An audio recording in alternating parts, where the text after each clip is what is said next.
Very good. कर लिया।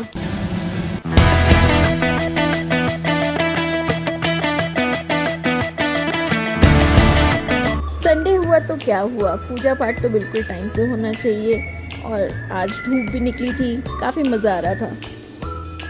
मेरे हस्बैंड को बहुत ज़्यादा पसंद है सेवई, इसलिए और दूध भी काफ़ी बच गया था, तो मैंने सोचा आज मॉर्निंग में नाश्ते में सेवई बनाई जाए। ये मेरे हस्बैंड पतली वाली सेवई खाते हैं, मुझे मोटी वाली पसंद है। मैंने अपने मायके में मोटी वाली सेवई खाई है, बट शादी होने के बाद मुझे पता चला कि ये एक पतली वाली सेवई की भी वैरायटी होती है, जिसके बारे में मुझे बिल्कुल भी मालूम नहीं था। ये था हमारा ब्रेकफास्ट। ब्रेकफास्ट के बाद आरू को नहलाने के बाद आरू भी सनबाथ के लिए बैठी। हालांकि सन आ रहा था जा रहा था, बट आरू बहुत इंजॉय कर रही थी बालकनी में बैठकर।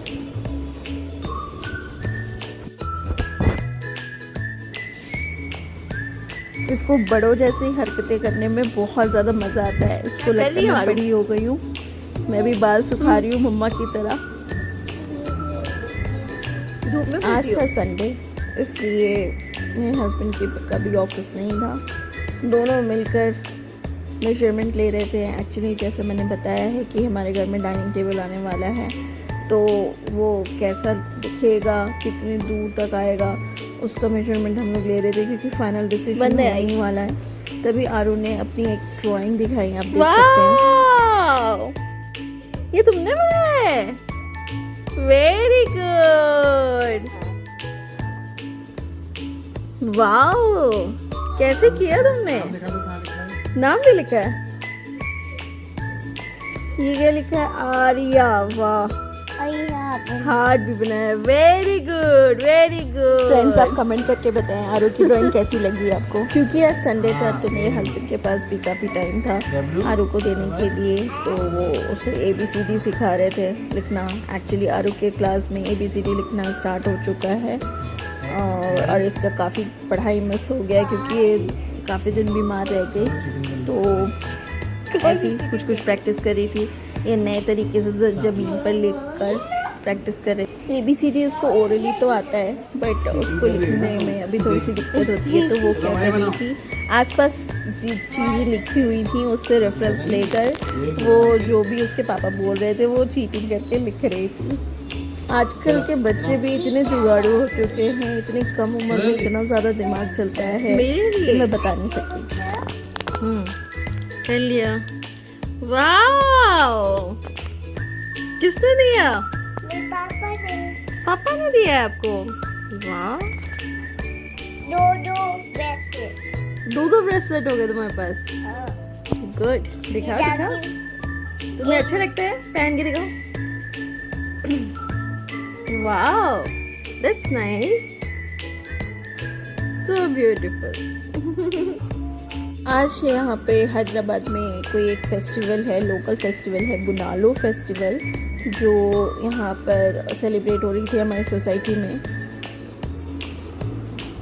एक्चुअली हमारी सोसाइटी में कोई भी फेस्टिवल हो, स्पेशली अगर वो हैदराबाद की है, साउथ इंडिया की है, तेलंगाना स्पेसिफिक है, तो बहुत अच्छे से सेलिब्रेट होता है। कुछ ना कुछ ओकेजन, कुछ ना कुछ एक्टिविटी ज़रूर कराते हैं, और इसका इनविटेशन सुबह या एक दिन पहले आ जाता है कि इस वेन्यू पे आपको आना है।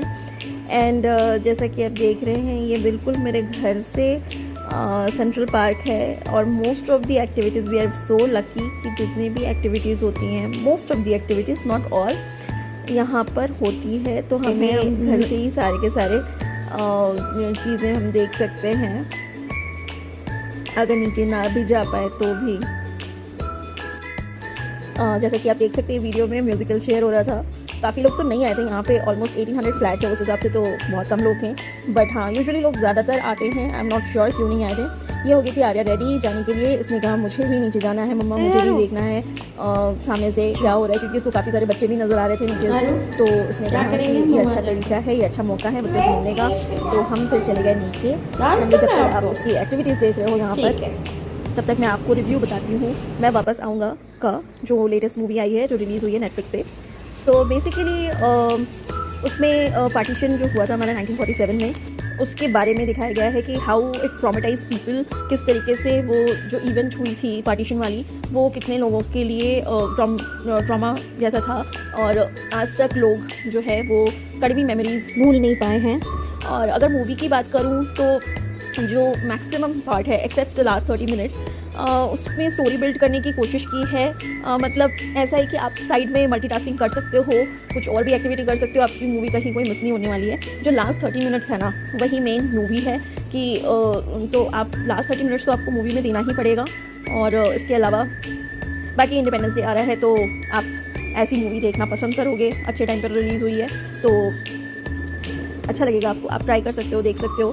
बट मेरा बस रिव्यू यही है कि शुरू में मूवी जो है काफ़ी स्लो चली है, मतलब आप कुछ भी मिस नहीं करोगे, आते जाते काम कर सकते हो, कोई प्रॉब्लम नहीं। उसके बाद आरू को खेलते हुए लग गई थी किसी बच्चे की वजह से चोट, और आरू रोते धोते घर आ गई थी और उसने बिल्कुल मना किया मेरी वीडियो नहीं बनाओ। फिर सबको भूख लग गई थी शाम को तो मैंने बनाया ब्रेड पकौड़ा बिल्कुल सिंपल तरीके से, जिसमें सिर्फ नमक, हल्दी और जिंजर गार्लिक पेस्ट है, और उसको ब्रेड को डिप किया और ऐसे फ्राई किया। सब साथ में बन रही थी हमारी चाय, और ये देखिए हमारा ब्रेड पकौड़ा रेडी हो गया है। गरम गरम सर्व किया मैंने चटनी और सॉस के साथ, हमारी चाय भी रेडी है। फिर आरू जो है जो उसने पेंटिंग पिन में बनाई थी उसमें कुछ कुछ चीज़ें रह गई थी तो वो उसको कवर कर रही थी, उसको फिनिश कर रही थी। और उसके बाद जब मैंने उसे बुलाया चलो नाश्ता कर लो बेटा, तो उसने बहुत अच्छा बनाया है, बहुत पसंद से खाया। चुप्पी क्यों हो तुम? और ये देखिए इसका फिनिश हो गया है, ये छुप रही है। और उसके बाद हम लोगों ने नाश्ता किया और उसके बाद आर्या ने हमारी हेल्प की। आप देख सकते हैं धनिया पत्ता तोड़ रही है, उसको घर के काम करने में बहुत मज़ा आता है। उसको जिस भी चीज़ में फील होता है कि मैं बड़ी हो गई हूँ, मैं मम्मा जैसी काम कर रही हूँ, तो वो चीज़ें उसको बहुत अच्छी लगती है। आप देख सकते हैं मैंने जैसे ही बताया कि धनिया की चटनी बनाने जा रही हूँ वैसे ही इसने पत्ते तोड़ना शुरू कर दिए। इसने बोला मैं भी करूँगी मम्मा, कुछ ना कुछ चीज़ें मुझे भी दो। ये देखिए हमारा डिनर बन के रेडी हो गया था। चलिए मिलते हैं नेक्स्ट ब्लॉग में, तब तक के लिए बाय।